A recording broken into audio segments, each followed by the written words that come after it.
Hello guys, I am Zibo. In this video, you will learn how to do principal component analysis in statistical software R.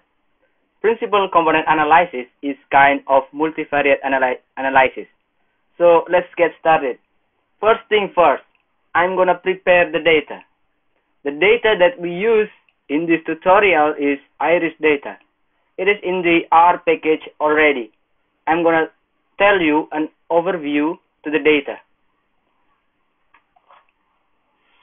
So the iris data is collected by Edgar Anderson that gives the measurement of the variable sepal length and width and petal length and width for 50 flowers from each of 3 species of iris. The species are iris, setosa, versicolor, and virginica. So let's go back to the workspace. So let's say I'm gonna save it into variable data. Note in this tutorial, we are only using sepal length and width and petal length and width to do principal component analysis. We are not gonna use variable species. So it's gonna be like this.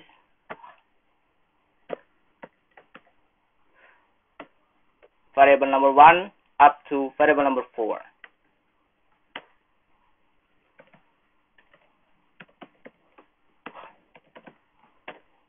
So this is the head of the data. There are variables sepal length, sepal width, petal length, and petal width. And then to do principal component analysis in R, we can use 2 methods. First is prcomp and second is princomp. Those 2 methods actually giving the same result. The only difference is that prcomp uses the singular value decomposition, which is generally the preferred method for numerical accuracy.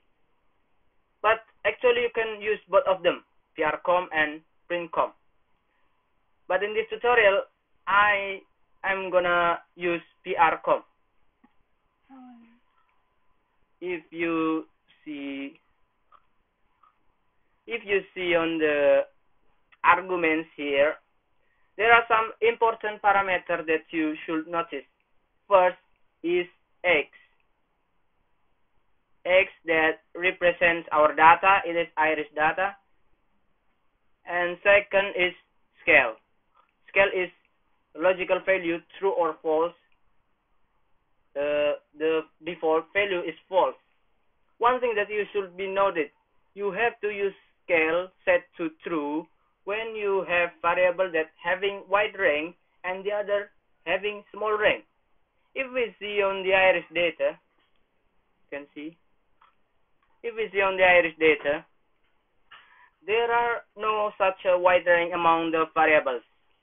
It is actually some kind of like of homogeneous, but there are no harm if you use scale set to true for this kind of data. So I'm gonna save it to variable PCA, and then we type the method and the data here, and scale set to true. Okay. If we see on the structure of this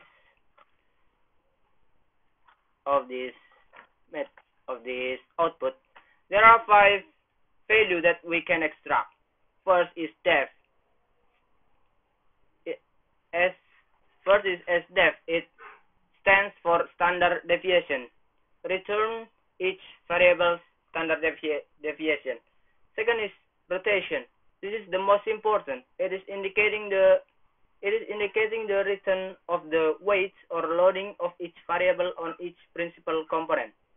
And then censor means each variable's average, and scale indicating whether we are using scale or not.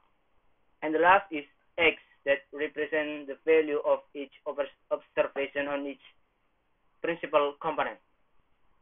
So let's extract the loading or weight by typing PCA rotate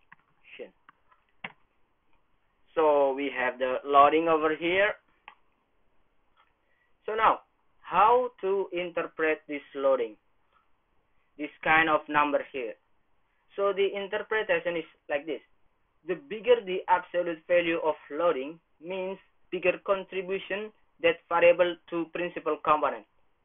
The loading of variable sepal length is 0.5 here, and the absolute value of sepal width to principal component number 1 is 0.2 here, absolute value. It means that sepal length has more contribution than sepal width to principal component 1. The loading of the principal component 1 are similar, except the associate to sepal width variable that is negative is the only negative for principal component number 1. This component discriminate on one side the sepal width and on the other side of the rest of the variable. Next, we can extract the scores of each observation. We can type PA and X. So this is the scores of each observation for each principal component.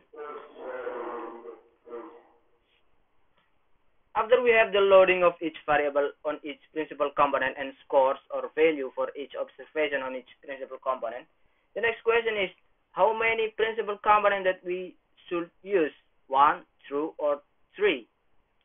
Actually, there are no certain criteria to determine how many principal components that we should take, but there are some techniques that we can use to determine the number of principal components. First is using cumulative proportion of variance of principal component. What is cumulative proportion? Cumulative proportion is how well you can explain the data using principal component. You can get cumulative proportion of variance by typing this. Summary PCA.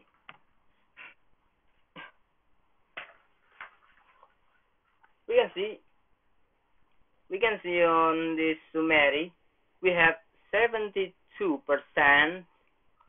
here in PC1. It means that you can explain the data up to 72% only by using PC1. If you have 95% here, it means that you can explain the data up to 95% using PC1 and PC2. So how many percent of cumulative proportions that we should consider?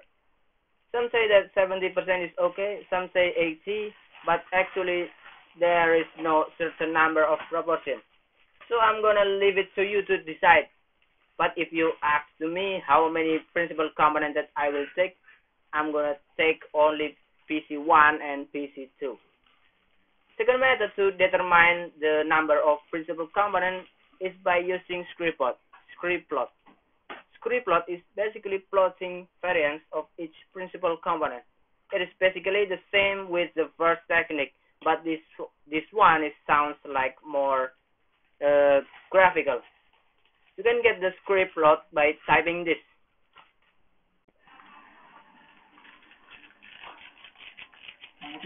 You can get the screeplot by typing this. Screeplot. CA type line. So this is the screeplot that we get. So the interpretation is like this. As we can see in the plot, there is an elbow here. So the number of principal component is 3.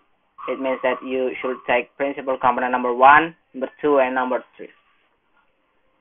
So I will leave how many principal components to determine to all of you guys, because it's part of subjectivity. Yeah, part of subjectivity. So I think that's all with PCA. Last thing I want to say, somehow the result of PCA is used by further analytical tools such as cluster or regression that I will show you in the next video. Thank you guys for watching, and you can also download the script below. Bye.